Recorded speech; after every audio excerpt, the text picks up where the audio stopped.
Great literature tends to have one thing in common: a fantastic introduction. Think of Charles Dickens' famous line, "It was the best of times, it was the worst of times." The book of Ruth certainly meets that standard.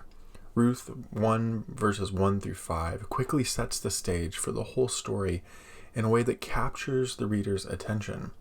As we'll discover in the next few minutes, the author utilizes irony and foreshadowing and structural devices to set the stage for the story through a sequence of tragic events. Before we begin, make sure you download the worksheet. The link is in the description. Read the passage several times and make your own observations, and then watch the rest of the video and compare your notes. All right, let's dive in. Ruth chapter 1 verse 1, it says, "In the days when the judges ruled, there was a famine in the land, and a certain man of Bethlehem in Judah went to live in the country of Moab, he and his wife and his 2 sons.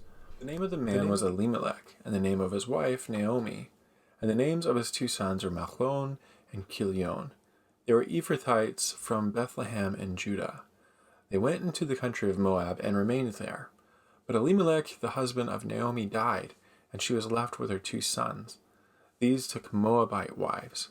The name of the one was Orpah, and the name of the other was Ruth.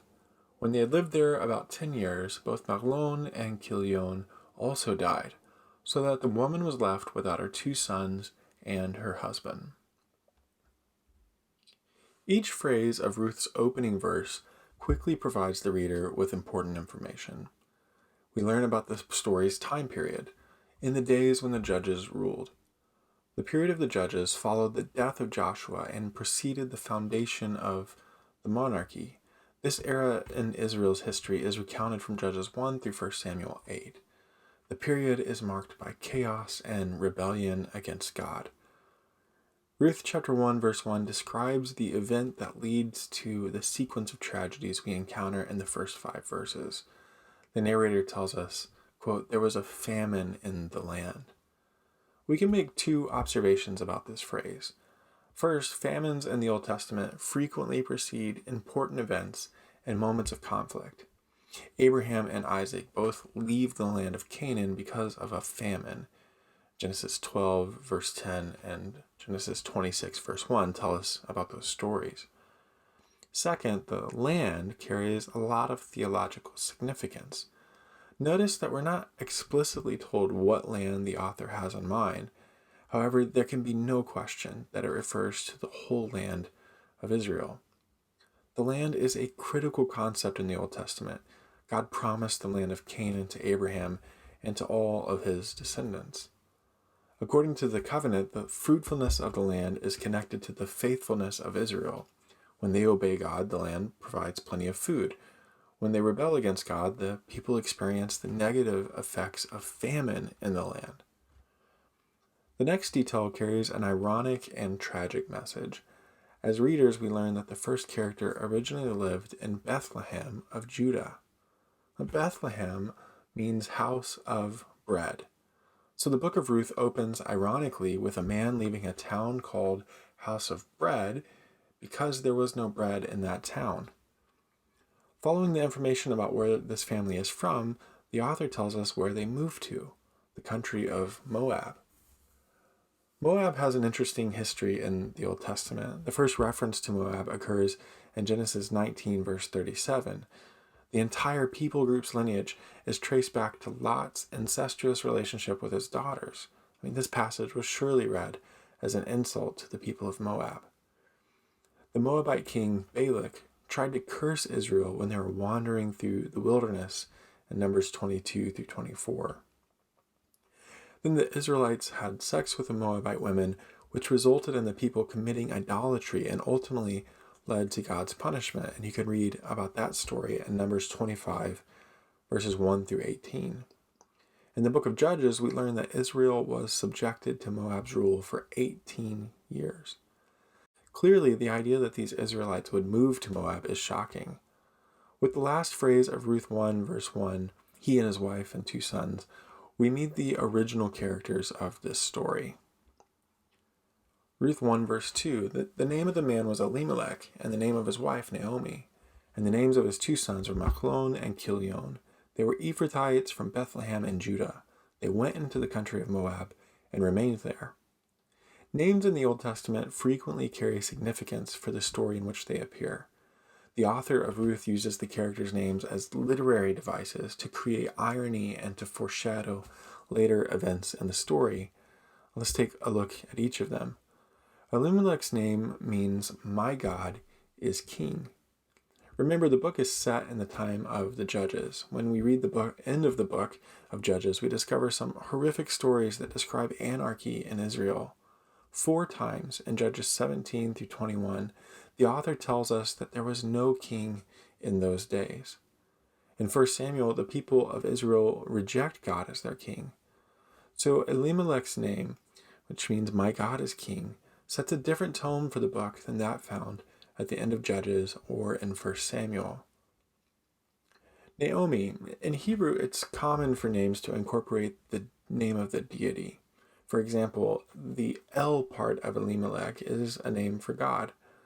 The I part in Naomi's name likely refers to Yahweh. Consequently, her name means the kindness of Yahweh. This name is ironic because Naomi will not feel that Yahweh is kind to her for the vast majority of the story. Machlon and Chilion. The main function of Machlon and Chilion in the book of Ruth is to set up the scene and deepen the tragedy with their deaths. 3 features of their names show how the author uses them to advance his story. First, the names rhyme. As readers, we encounter them as a pair. They have no individuality. Second, the "on" ending of their names is often used on something called diminutive adjectives, which simply means that these types of words describe something small. Third, their names foreshadow the events that will happen in the next few verses. Machlon means sickling or weak one. Chilion means completion or annihilation. Together, these names indicate the state of Elimelech's family line and their hopes for the future. It's sick and nearly annihilated. Ephrathites from Bethlehem in Judah. What are Ephrathites? Well, first, they are not the same as Ephraimites, which is a group associated with the northern kingdom of Israel. Instead, the Ephrathites were a small clan, a small family in Bethlehem. You can read about this in Micah 5, verse 2. "But you, O Bethlehem Ephrathah, who are too little to be among the clans of Judah, from you shall come forth for me one who is to be ruler in Israel, whose coming forth is from of old, from ancient days." We find a similar phrase in 1 Samuel 17, verse 12, where it says that now David was the son of an Ephrathite of Bethlehem in Judah named Jesse. As we'll discover, the similarity between these 2 verses, 1 Samuel 17:12 and Ruth 1, verse 2, is intentional because one of the main reasons the book of Ruth was written was to explain King David's family lineage. They went into the country of Moab and remained there. As we saw in verse 1, Moab is not the place an Israelite wants to live. Unfortunately, Elimelech's family is sick and on the verge of annihilation. The famine causes them to leave their homeland and journey to a new location. Ruth 1, verse 3. But Elimelech, the husband of Naomi, died, and she was left with her 2 sons. Verse 3 introduces us to the book's first death. The husband of Naomi died. It does so while providing very few details. We don't know what caused Elimelech's death. We don't know how long they lived in Moab before he died. All we know is that a woman is now left alone with her 2 sons. If we incorporate historical information about widows in the ancient Near East in what we just learned about Elimelech's and Naomi's names, however, we gain a greater sense of the tragedy. First, widows in the ancient Near East were in a precarious position. It was a patriarchal society. If their husband was wealthy, they might be able to maintain the household. But since a famine caused Elimelech to move his family to Moab, it seems unlikely that he left a large estate to Naomi. A widowed woman would also rely on her family unit to care for her. At this point in the story, she must depend on her 2 sons, Machlon and Chilion. When we think about Naomi's and Elimelech's names, we get a deeper sense of the tragedy. Naomi's name means the kindness of God. The death of her husband sets off a sequence of events that will lead her to change her name to bitterness and will cause her to question the kindness of God. Elimelech's name means my God is king, and his death raises an important question. What happens when the one whose name declared God to be king dies? There's a tragic irony in this verse. How can God be king when the events of life seem to lead only to bitterness? Ruth 1 verse 4. These took Moabite wives. The name of the one was Orpah, and the name of the other Ruth, when they had lived there about 10 years. For the third time in the first 4 verses, we're reminded about the family's ever-deepening ties to Moab. These took Moabite wives. The first 2 occurrences tell us that Naomi's family moved to Moab and stayed there.